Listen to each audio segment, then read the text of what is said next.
नकली हिंदुत्ववादियों ने अमरावती में दंगे करवाए, इशारा किस तरफ है और क्या बीजेपी के लोगों ने दंगे करवाए जैसा कि बाकी पार्टियां मान के चल रही है? आपने उद्धव जी का भाषण सुना होगा दसरा रैली में, और दसरा रैली में उद्धव जी ने उस मन से कहा था और देश ने सुना था, इस देश को असली खतरा जो है वो नकली हिंदुत्ववादी जो लोग हैं उनसे।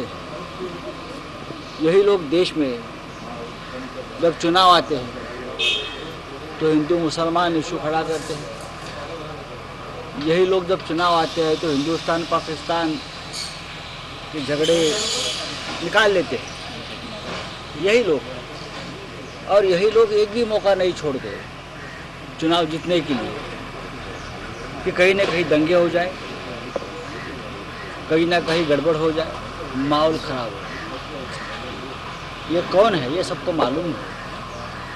और पार्टी चीफ वो हमारे है शिवसेना प्रमुख उद्धव जी ठाकरे, उसने दसरा रैली में उनको खुली चुनौती दी थी।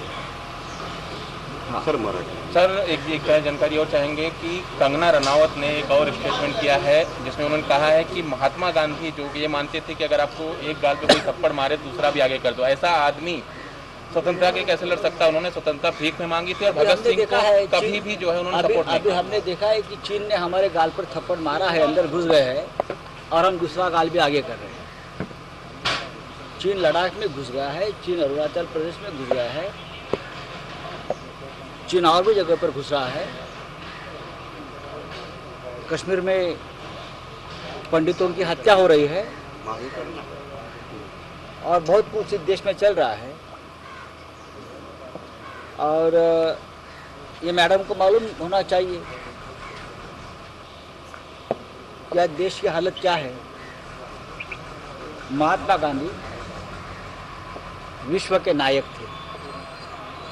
कुछ विचार ऐसे होते जिससे हमारे मतभेद हो सकते हैं।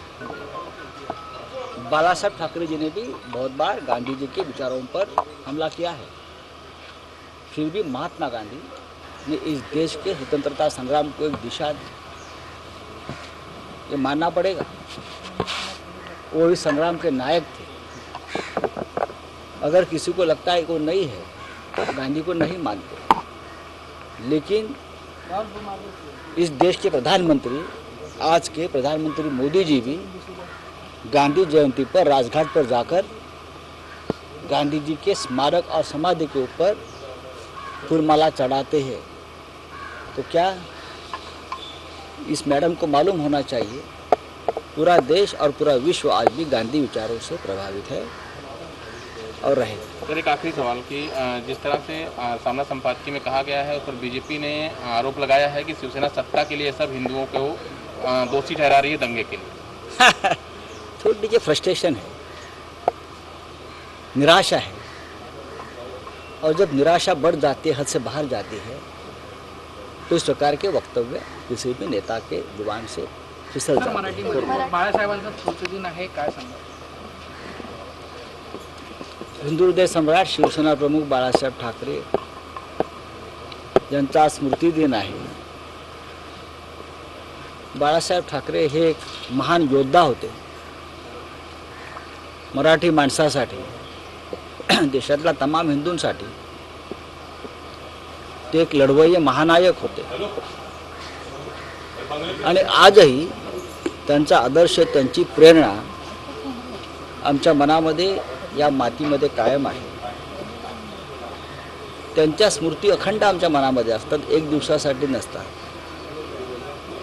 आणि असं एकही दिवस जात नाही आमच्यासारख्यांना की त्यांचं स्मरण होत नाही। आज संपूर्ण देश त्यांना अभिवादन करतो आहे। बाळासाहेब ठाकरे आज असते आपल्यामध्ये तर अनेक गोष्टींना ब्रेक लागला असता। आता ते काय ते मी आता सांगत नाही, पण बाळासाहेब ठाकरेंनी या महाराष्ट्राला, या देशाला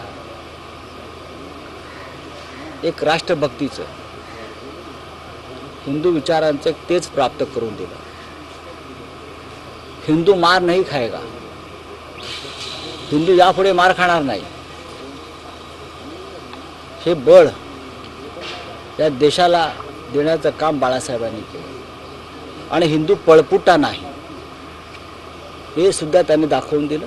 आणि अर्थात महाराष्ट्रामध्ये या मुंबईमध्ये मराठी माणूस स्वाभिमानानं ताठ मानेनं जगेल यासाठी त्यांनी अखंड संघर्ष केला आणि मराठी माणसाच्या मनगटामध्ये एक चेतना जागवली की लढत राहा, ही मुंबई आणि हा महाराष्ट्र तुझा आहे.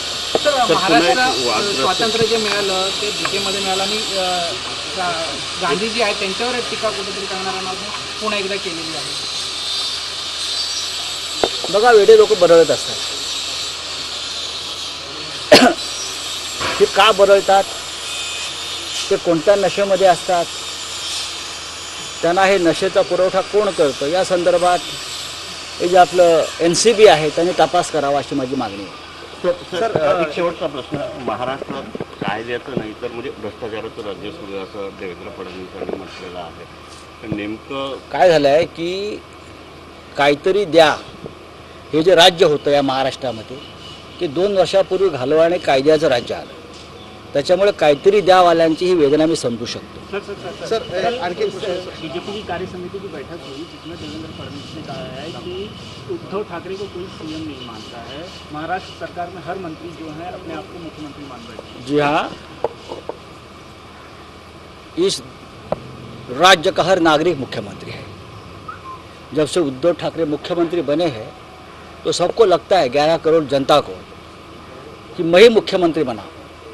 और ये बहुत बड़ी बात होती है लोकतंत्र में कि आम आदमी को लगता है कि मैं मुख्यमंत्री हूँ, मैं सत्ताधारी हूँ, ये सत्ता मेरी है, ये राज्य मेरा है. इसलिए अगर देवेंद्र जी ने ये मान्य किया है कि इस राज्य की हर व्यक्ति अपने आप को मुख्यमंत्री समझता है, ये मेरी सरकार है, तो मैं उनका स्वागत करता हूँ उनके बयान का.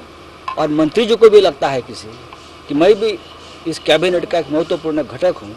जैसे केंद्र सरकार में, मोदी जी के सरकार में किसी मंत्री को लगता ही नहीं कि मैं मंत्री हूँ, किसी सांसद को नहीं लगता है कि मैं सांसद हूँ.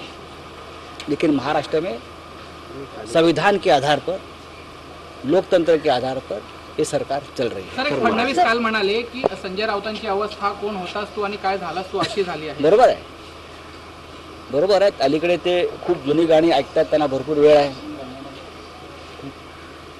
आम्ही काय होतोय आम्हाला माहिती आहे आणि तुम्ही काय झालात हे तुमची अवस्था महाराष्ट्र बघतो आहे.